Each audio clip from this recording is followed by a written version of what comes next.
일본 편향 IAEA 보고서. 한국 야당의 혼쭐난 그로시. EU 에디터. 방한 중인 라파엘 그로시 국제원자력기구 IAEA 사무총장이 혼쭐이 났다. 더불어민주당은 9일 오전 국회 민주당 원내대표회의실에서 진행된 그로시 총장과의 면담에서 벼르고 별러 왔다는 듯이 일본 후쿠시마 제1원전의 핵폐기 오염수 해양 방출 계획이 국제안전기준에 부합한다고 한 IAEA 종합보고서의 부실함과 일본 편향성을 정색을 하고 집중적으로 따졌다. 민주당 후쿠시마 원전 오염수 해양투기 저지 대책위원회 대책위 주최의 이날 면담에선 먼저 그로시 총장이 모두 발언을 통해 IAEA 종합보고서의 공정함을 다시 한번 주장했다. 그리고 나서 대책위 위원장인 위성곤 의원과 대책위 고문으로 일본의 핵 오염수 해양 방출 계획에 반발해 14일째 단식 중인 우원식 의원의 발언이 이어졌다. 그로시는 자신의 발언 이후 민주당 의원들이 조목조목 따지며 IAEA 보고서에 대한 매서운 비판을 이어가자 당황하거나 안절부절하는 기색이 역력했다. 안경을 벗거나 손목시계를 보고 간간히 한숨을 쉬기도 했다. 양측 모두 발언이 1시간 계속되는 동안 국회 본청 밖에선 일부 시민이 그로시 고홈, 돈 먹었냐 등의 구호를 외쳤고 이 소리가 회의실까지 들렸다. 위성곤 의원은 먼저 사고 원전의 핵폐기물이 수십 년에 걸쳐 바다에 버려지는 것은 전례 없는 일이라며 그러나 IAEA가 일본의 후쿠시마 원전 오염수 방류 계획이 국제안전기준에 부합한다고 결론을 내린 것에 깊은 유감을 표명한다고 포문을 열었다. 우원식 의원은 그로시를 앞에 두고 단도직입으로 몰아세웠다. 그로시는 8일 일부 한국 언론과의 인터뷰를 통해 후쿠시마 제1원전 핵 오염수를 그냥 물이라고 부르면서 나도 마실 수 있고 수영도 할 수 있다고 말해 일본 국익전도사를 자청했다. 이 발언에 우 의원은 그럴 정도로 안전하다고 확신한다면 그 물을 물 부족 국가인 일본이 국내에서 음용수나 공업용수, 농업용수로 쓰라고 일본 정부에 권고할 의사가 없는지 묻고 싶다며 한국민은 굳이 오염수를 마실 생각도 오염수에서 수영할 생각도 없다고 잘라 말했다. 우 의원은 일본의 핵오염수 방출 계획이 안전하다는 IAEA 종합보고서의 판단에 대해 아주 단정적 결론이라면서 전적으로 신뢰하기에는 너무나 많은 의문점이 있다고 지적했다. 이날 면담에서 민주당 대책위에서 제기한 문제들을 종합하면 몇 가지로 압축된다. 가장 큰 문제는 일본 정부가 처음부터 해양 방출 외에 다른 대안을 검토하지 않았고 그런 일본의 입장에 맞춰 IAEA가 일본 요청 부분만 검토했다는 점이다. IAEA 일반안전지침 8구에 따르면 핵폐수 해양 투기의 경우 피해보다 이익이 큰지, 주변국 피해는 어느 정도인지 사회 환경 경제적 평가를 통한 최적의 안을 검토해야 한다. 그러나 IAEA는 규정을 따르지 않았고 그 부분에 대한 책임은 일본에 떠넘겼다. 우 의원은 오염수 해양 방출에 대한 안전성 평가의 여러 결함에도 IAEA가 이를 정당화한다면 주변 국가인 회원국에 대한 명백한 권리 침해에 해당한다며 보고서에는 해양 방출 정당성 확보는 일본 정부의 책임이라며 IAEA는 책임을 회피하고 있다고 말했다. 앞서 2018년 일본 경제산업성 자문기관은 후쿠시마 오염수 처리 5가지 방안을 제시했다.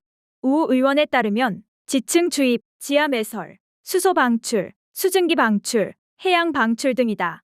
해양 방출이 가장 싸다. 우 의원은 IAEA는 처음부터 다른 대안 없이 해양 방류에 대한 기술적 지원과 일본 정부 요청 사안에 대한 안정성 검토에만 한정했다며 처음부터 중립성, 객관성을 상실한 일본 편향적 검증이라는 게 우리 생각이다라고 말했다. 결국 IAEA가 미리부터 일본의 해양 방류 계획이 국제안전기준에 부합된다고 결론을 내려놓고 지난 2년간 과학과 기술의 이름으로 짜 맞춘 보고서라고 민주당은 의심한다.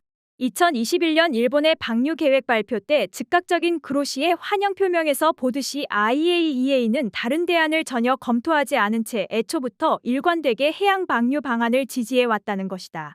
우 의원은 해양 방류가 주변 국가에 미치는 영향을 제대로 조사하지 않고 미리 결론을 내린 것은 셀프 조사이고 일본 맞춤형 조사로 매우 유감스럽다고 비판했다. 그는 이제 일본은 보고서를 오염수 해양 방류의 통행증으로 여기고 수문을 열 타이밍만 보고 있다고도 했다. 우 의원은 앞으로 방류 후 5개월, 7개월 후 안전하면 괜찮다는 사람들이 있는데 후쿠시마 방사능 오염수는 30년간 태평양 바다에 방류하게 된다며 아무리 극소량이라도 오랜 기간 먹이사슬을 통해 체내에 축적되면 결국 인간에게 영향을 미친다고 경고했다. 그는 안전하다고 검증될 때까지 안전하다고 하면 안 되는 것이다. 한 달 전 후쿠시마 해역에서 잡힌 기준치 180배가 넘는 세슘 우럭이야말로 그 증거이고 과학이다라고 덧붙였다. 핵 오염수 정화 장비인 다액종 제거 설비 검증이 이뤄지지 않는 점도 문제 삼았다. 위성곤 의원은 IAEA는 오염수를 통제된 방식으로 점진적으로 바다에 방류하면 사람과 환경에 미치는 방사능의 영향이 미미하다는 결론을 내렸다며, 그러나 보고서는 알프스의 성능 검증도 하지 않았고 오염수 방류가 장기적으로 해양 생태계에 미칠 영향도 검토하지 않았다고 직격했다. 그리고 보고서의 안전성 평가에 동원된 1차 샘플이 현재 정상 가동 중인 후쿠시마 원전에서 나온 냉각수라는 점에서 이를 토대로 한 평가는 한계가 있다는 점을 지적했다. 위 의원은 정상 원전의 냉각수와 사고 원전의 핵폐수에 들어있는 핵종은 본질적 차이가 있다며, IAEA가 국제 안전 기준에 부합한다고 결론을 내린 것은 정상 원전에 국한된 것이지 사고 원전에서 나온 핵폐기물은 아니다라고 따졌다. 민주당은 일본의 해양 방류는 일본만의 고유 주권이라고 하면 안 된다면서 고준위 핵폐기물의 해양 방류에 최악의 선례가 될 위험이 있는 만큼 일본의 해양 방류 계획의 연기를 촉구하고 IAEA의 동참을 당부했다. 뒤이은 30분여 분의 비공개 면담에서도 민주당은 일본의 해양 방류 아닌 다른 대안의 검토와 방류 일정 연기를 함께 요청하자고 그로시에게 다시 제안했다. 이소영 원내대변인은 면담 후 기자들과 만나 그로시 총장은 대안 검토나 방류 일정 연기 제안에 대해 답변을 회피했다며 보고서에 기재된 내용 설명을 반복했다고 말했다. 이어 우리 질문에 구체적 답은 거의 없었다고 해도 무방하다고 말했다고 연합뉴스는 전했다. 이 원내대변인은 세계보건기구나 국제해사기구, UN 인권이사회 등 보건 환경 인권과 관련한 국제기구와 함께 새로운 거버넌스를 만들어 오염수 방류가 해양 생태계와 인류 건강에 미치는 장기적 영향을 함께 분석할 것을 제안했다며, 그로시 총장은 그 필요성에 대해 공감한다, 진지하게 검토하겠다는 취지의 답변을 했다고 전했다. IAEA는 지난달 14개 문항으로 구성된 민주당의 서면 질의에 대한 답변서를 이날 보내왔으며, 민주당은 내부 검토를 거쳐 IAEA의 답변서를 언론에 공개할 계획이다. 그로시 사무총장은 민주당 대책위 면담을 마친 뒤 이날 오후 인천국제공항을 통해 뉴질랜드로 떠났다. 그는 출국 전 트위터에 민주당 면담 사진을 올리고 IAEA에서는 한국민들의 우려를 매우 진지하게 받아들인다며 투명성과 열린 대화가 우선순위라고 말했다. 7일 방한 당시 시민들의 거센 반발에 자정을 넘겨 몰래 입국한 그로시는 8일에는 유국희 원자력안전위원회 위원장에 이어 박진 외교부 장관을 만나 IAEA 종합보고서 내용을 설명하고 이해를 구했다.